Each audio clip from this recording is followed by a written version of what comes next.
सतयुग का इंसान 32 फीट ऊंचा था, तो फिर कलयुग के इंसान का क्या हाल होगा? गरुड़ पुराण और मनुस्मृति में चारों युगों के इंसान की लंबाई और उम्र का जो सच बताया गया है वो आपको हैरान कर देगा। पहला था सतयुग, जिसे सत्य का युग कहा जाता था।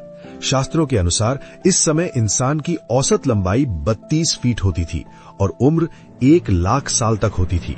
इसी युग में भगवान ने 4 अवतार लिए, मत्स्य, कूर्म, वराह और नृसिंह। इसी समय समुद्र मंथन हुआ था और भगवान शिव ने सृष्टि बचाने के लिए विष पिया था। दूसरा आया त्रेता युग।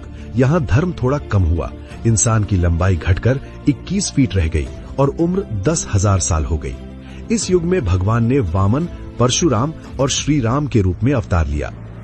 तीसरा था द्वापर युग, जहाँ पाप और पुण्य बराबर हो गए। इंसान की लंबाई 11 फीट के आसपास रह गई और उम्र 1000 साल तक सिमट गई।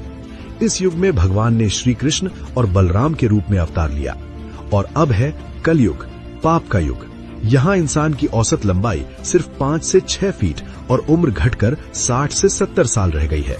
पुराणों में लिखा है कि कलयुग के अंत तक इंसान की उम्र सिर्फ 20 साल रह जाएगी और कद केवल 1 फीट का होगा। Download share chat.